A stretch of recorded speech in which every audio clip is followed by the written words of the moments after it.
In this video, we're going to go over cards that require 5 or more materials to be made, either from links, fusion, /Xyz materials, or even the requirements for the synchro monsters required to make the few synchros on the list. Even if the card can be cheated out easier, if it requires 5 or more materials for its standard summon, it will be counted. Now, let's get into the video. Starting us off at number 10, we have Quintet Magician. The level 12 Dark Spellcaster with 4500 attack and defense requires 5 Spellcaster monsters to be fusion summoned. This face-up card in the field cannot be attributed, uses fusion materials, or destroyed by card effects. Also, if this card is brought out using only materials with different names, you can destroy all cards your opponent controls. Quintet Magician is a huge beatstick with the ability to blow up an entire field. And while that does sound great in theory, it's held back by its really tough summoning condition. If this card had come out way earlier, it'd probably have seen play due to its materials because of how pre-errata Future Fusion worked, not unlike another card later on this list. Still, despite having been released way past its time to shine, this card has some staggeringly future-proof protection. Not being able to attribute it means Quintet Magician cannot be removed by the most universal way to deal with hard-to-deal-with boss monsters, kaijus. On top of that, since it can't be used as a fusion material, it cannot be removed by super polymerization either. This kind of protection is something that's only been seen in Eater of Billions before. And though it does make both these cards impervious to some of the best means of removal in the game, it's not like your opponent won't ever want to waste a kaiju just to deal with them anyways. Though it ended up never seeing play in the TCG, this card does see some play in Duel Links and Dark Magician decks. These decks are comprised mostly of spellcasters, and even if they're unlikely to ever be able to summon this card with their archetypal fusion spell, the deck also runs Magicalized Fusion, which can fuse banishing materials from the graveyard instead. Even so, it's still really hard to get the 5 different names this card needs to trigger its on-summon effect most of the time. And at number 9, we have Barbaroid, the ultimate battle machine. As a level 12 Earth Machine fusion, this card boasts 4000 attack and defense and requires 5 machine-type Roid monsters as its materials.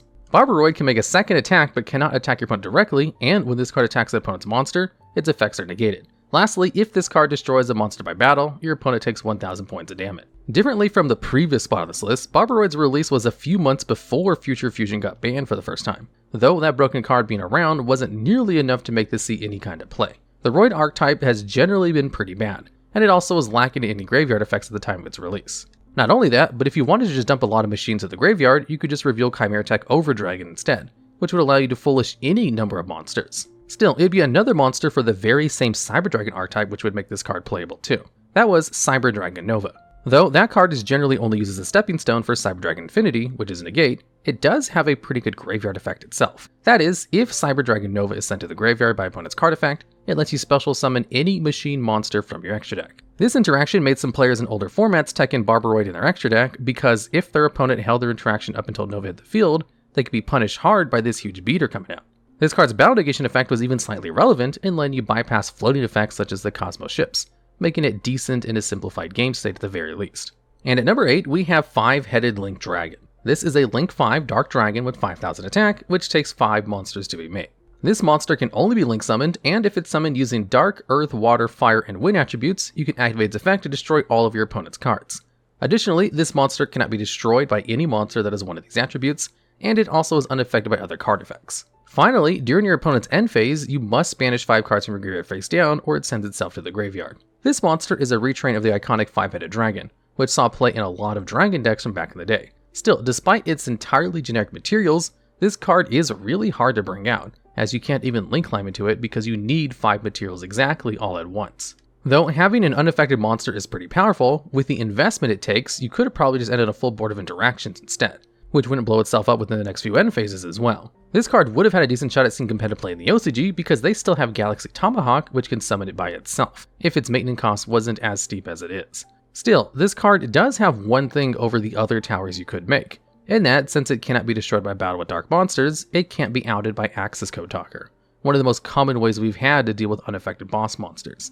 As things stand right now, the only reason this card has seen a small bit of play is because of Dogmatic Punishment. And though you'd much rather be sending something with a graveyard effect like Natis off of that, you'd often have to run a card like this in the extra just in case your opponent had a really high attack monster out on the field. And at number 7, we have Cyberdarkness Dragon. This is a Dark Machine level 10 fusion monster with 2000 attack and defense, which takes 5 Cyberdark monsters as materials. If this card is special summoned, you can equip 1 dragon or machine monster from your graveyard to it, which will increase its attack by the original attack of the equipped monster. Additionally, when your opponent activates a card or effect, you can activate its quick effect by sending 1 equipped card you control to the graveyard to negate the activation and destroy that card. Cyberdarkness was released as a legacy support for the Cyberdark archetype, widely regarded as one of the worst archetypes of the GX era back then. though they did potentially gain access to one of the biggest payoffs an archetype can have, in a huge boss monster with a non-once per turn negate and destroy. This card was still far too hard to bring out to make this strategy playable back then. This potential, however, would finally be put to some use when Cyberdarks eventually got their own structure deck, which included many other pieces of support. The most important of which was Cyberdark Chimera, which can both add Power Bond from the deck to your hand, but also turn into a Miracle Fusion. This, coupled with how easy it was to foolish Cyberdarks with Cybernetic Horizon, made Cyberdarkness become somewhat playable overnight. Though this support wasn't good enough to make the deck meta or anything of the sort, it was at least enough to turn it into a rogue option for a bit. Cyberdarkness can also be used to fulfill the summoning condition of their new boss monster, Cyberdarkness Dragon, and though it can't interact with your opponent itself, it's at least a 5,000 attack towers. No matter which end board they choose to go for, the new support did make losing to Cyberdarks an actual possibility for a while. And at number 6, we have the 5-headed dragon. This is a level 12 Dark Dragon fusion monster with a massive 5,000 attack and defense. This card takes 5 dragon monsters as its fusion materials and cannot be destroyed by battle with dark, earth, water, fire, or wind monsters. Despite basically having no impact, 5-headed dragon still managed to make some waves in Yu-Gi-Oh! This is all because of the pre-errata version of Future Fusion, which would reveal the fusion monster and send all of its materials to the graveyard at the same turn it was activated. This meant that by revealing this card, you'd get almost the same payoff as if you had activated Painful Choice and picked 5 dragons. Nowadays, this sort of effect wouldn't be anything short of an FTK. But even with 2010's card pool, this still allowed some pretty scary plays. Back then, you'd dump Totem Dragons, Red Eyes Wyverns, and Darkness Metal Dragon, which would give you insane follow-up for the following turn. Resolving a Future Fusion on the first turn would more often than not secure a win, and the power of this card was such that it was limited almost instantly upon release. If the 2 turns required for Future Fusion to resolve pass, you'd also have access to a 5,000 attack beater that could even be brought back from the graveyard with Red Eyes Darkness Metal Dragon. Revealing a 5-headed dragon with Future Fusion would only get better with time, as a couple of years later, in Chaos Dragons, you'd get to send Eclipse Wyverns, Light Pulsars, and Dark Flares for a huge plus alongside the rest of your Chaos engine. This play was so powerful that we'd never see Future Fusion as it was ever again, as it got banned and could only come back with a harsh errata years later. And at number 5, we have Borrelend Dragon. This is a Link 5 Dark Dragon monster with 3,500 attack, requiring 3 or more effect monsters as Link materials. It cannot be destroyed by battle or card effects, and neither player can target it with monster effects. It can attack all monsters your opponent controls once each, and it can target a monster in the field and a rocket monster in your graveyard to negate that monster and then special summon that rocket, and your opponent cannot respond to this effect. This card made quite an impact upon its release, as the last Borrel boss monster we'd get, though this one was actually made to be part of end boards rather than being exclusively game enders like the other ones. Borrelend became a staple in Dragon Link boards ever since, a deck that has refused to leave the meta for ages now. This monster is great because not only is Dragon Link able to easily link climb into it as its name implies, it can also be used as an extender by negating one of your own monsters to bring out another rocket from the grave. Though it does take considerably more effort than just going into spheres like the deck used to, you'd get a threat that's much harder to interact with. Its protection huge body means that most of the times, the only thing your opponent will have to deal with this card is through non-engine negates like Infinite Impermanence. Even then, since you cannot respond to its effect, that means it's also less likely to get 2-for-1 by cards such as Forbidden Droplet like other targeting negates would. And last, if this card is not removed by the time the turn comes back to your opponent, not only will they be able to kickstart their combo by bringing out Rocket Tracer again, but they can also use it to beat over your whole board to get rid of whatever you had left. Boss monsters which take this much investment are rarely worth playing, but Borrelend Dragon is one of the few cases where the payoff is worth the trouble. And at number 4, we have Shooting Quasar Dragon. This is a level 12 Synchro Light Dragon which requires 1 tuner Synchro monster plus 2 or more non-tuner Synchro monsters to be Synchro summoned, and cannot be special summoned in other ways. This dragon's maximum number of attacks per battle phase is equal to the number of non-tuner monsters used as its synchro materials. Additionally, once per turn, during either player's turn, when a card or effect is activated, Shooting Quasar Dragon can negate the activation and destroy it. Lastly, if this card leaves the field, you can special summon 1 Shooting Star Dragon from your extra deck to replace it. Quasar offers you a soft, once per turn, costless Omni Negate, as long as you're able to bring it out at least. Since it must be synchro summoned and requires at least 3 different synchros for its summon, it'll often take at least 6 monsters to bring it out total. A pretty hefty thing to ask for, but it's something that quite a few decks aimed to do back in the day. Though it may sound pretty inefficient these days, where you can get an Omni Negate off of a generic Synchro 10, Quasar is a card that has been around since 2012, where that kind of effect was pretty much unobtainable otherwise. Junk Doppel would combine Junk Synchron with Doppel Warrior to make synchros that drew more cards and hopefully drew into enough extenders to get into Quasar. Lavels would also attempt to turbo this guy out with rekindling setups. This card would often win you the game once it hit the board, being able to stop whatever means your opponent has of getting rid of it and then attacking at least twice for 4,000 attack each. Even if it did end up leaving the field, it would still float into a shooting star dragon at the very least, which is a slightly worse version of itself. Even as late as 2017, there were decks trying to field multiple of these with dark synchro setups. Though it might not see play anymore, this card was once synonymous with all kinds of high roll synchro spam strategies, and for that it at least deserves a spot on this list. And at number 3, we have Zoodiac Boarbow. This is a rank 4 Earth Beast Warrior Xyz monster requiring 5 level 4 monsters as its materials. Though it can also be Xyz summoned using one Zoodiac monster you control with a different name as an Xyz material. This card gains attack and defense equal to the combined attack and defense of all Zoodiac monsters attached to it as a material, and can attack your opponent directly. Also, when this card inflicts bow damage to your opponent while it has 12 or more Xyz materials, you can send as many cards as possible from your opponent's hand and field to the graveyard, then change this card to defense position. Boarbow is one of the 3 Xyz which specifically list 5 monsters as its materials, sharing this trait with the Numeron boss monsters, and just like them, this summoning condition is just for show. Despite needing 5 level 4s to be hard made, you can also make Boarbow by just overlaying it onto any one of your Zoodiac monsters, making it easier to summon than every other Xyz out there by far. This card actually used to be the worst Zoo Xyz back when the archetype had just came out, as just being able to attack directly paled in comparison to what even the weaker Zoos like Tiger Mortar or Hammer Kong did. Most people don't even know about this card's 12 material effect. As for how hard it is to get off, it could easily read you win the duel and still be completely irrelevant. Half a decade after Zoo's release, Boarbow would finally come to the forefront though, as now one of the most important one of these Zoodiac Xyz monsters. This is because not only had Konami freed Trident again, but also because of the release of a new piece of Xyz support, Zeus.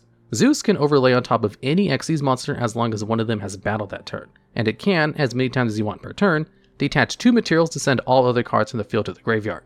Zeus soon would become synonymous with Zeus, because not only can you get an Xyz off of a single card, you could get a Zeus with 4 to 6 materials by just overlaying all of your Zoodiacs on top of each other. Boarbow was by far its best enabler because it can attack directly without activating an effect, meaning your opponent can't even play around Zeus by leaving all their monsters in attack position. And at number 2, we have Underworld Goddess of the Closed World, a Link 5 Fiend monster with 3000 attack that requires 4 or more effect monsters to be Link summoned. In addition, you can also use one monster your opponent controls as one of its Link materials to be summoned. When this card is summoned, you can negate the effects of all face-up monsters your opponent controls permanently. Furthermore, this Link summon card is immune to your opponent's activated effects, except those that target directly. Its last effect is that once per turn, during your opponent's turn, if they activate a card or effect that special summons from the graveyard, you can negate that card's activation. Just like the previous spot on this list, this card can also cheat the 5 material requirement, though it does so by requiring 1 less material than usual. Being able to use an opponent's monster as a Link material is something that hadn't been explored much outside of the Unchained archetype before Goddess came out. Even so, the way this card does it is unprecedented, as you can just send your opponent's monster to the graveyard just as if it was on your side of the field to make it. So not only is your opponent going -1 to help you bring it out, there's also not a whole lot they can do to play around it, outside of not letting you put enough materials on your board in order to bring it out in the first place. Since the monster is getting sent to the graveyard by game mechanics, even unaffected ones can be outed easily by just having this card in your extra deck. Goddess is pretty good in metas where people are making an Avermax the IP Masquerena's protection too, because as Avermax floating effect to shuffle a card back into the deck does not target, Goddess is completely unaffected by it. This card's unique protection means it doesn't care about powerful effects like non-targeting pops and negates, even if it's liable to get outed by any spot removal instead. Goddess will always be one of the best and most widely used Link 5s in the game, as it's the only one you can make with as much materials as you need for a Link 4. And finally, at number 1, we have the Arrival Cyberse. This is a Link 6 Dark Cyberse monster that requires 3 or more monsters with different attributes as its materials. Its original attack is 1000 times the number of Link materials used for its Link summon, and you can only control one of it. It is completely unaffected by other card effects, and also can, once per turn, pop a monster on the field and then summon an Ignister token to a zone that it points to. The Arrival might be the 3rd or 4th Towers-like card so far on this list, but it's the best at what it does by far. Its deck, Ignister, centers its whole strategy around bringing this card out with as many materials as possible. Though an Arrival with only 3000 attack is easy out, one with 5 or 6000 attack is an incredible pain to deal with. Things get even worse if they manage to bring Dan Mari in the graveyard, which can deal with Axis Code Talker, the only monster that can get a high end of attack points in order to beat over it in most cases. This often leaves the last card we talked about, Underworld Goddess and Kaijus, as the only outs. Its effect can even clear threats on the field while giving you a free body for you to go into your own Axis Code Talker too. What's impressive about the Arrival is that it's even managed to see some play in other decks despite not seeming as generic as the other Link 5 Towers, 5-headed Link Dragon, at first glance. In the OCG, rank 7 strategies such as Kashtira have been playing this card as something they can go into after resolving Galaxy Tomahawk, and making a bunch of other generic links. And in the TCG, we've seen other Cyberse archetypes such as Stalemate splash this card on occasion as a sort of alternate win condition against decks which aren't prepared for it. This has only gotten easier with the release of Mathmech Circular, which lets you make a 6 material Arrival almost by itself. Just like people were once worried about having it out to Apocalypse Towers, decks now have to worry about having an Arrival out, else they risk losing before even doing any plays. Of all the monsters to invest this many monsters worth of materials to make, the Arrival is certainly one of the very best that has ever been printed. Alright, and that's the list. If you happen to know of any other cards you may have missed, or have any ideas for future videos just like this one, please let us know down in the comments below.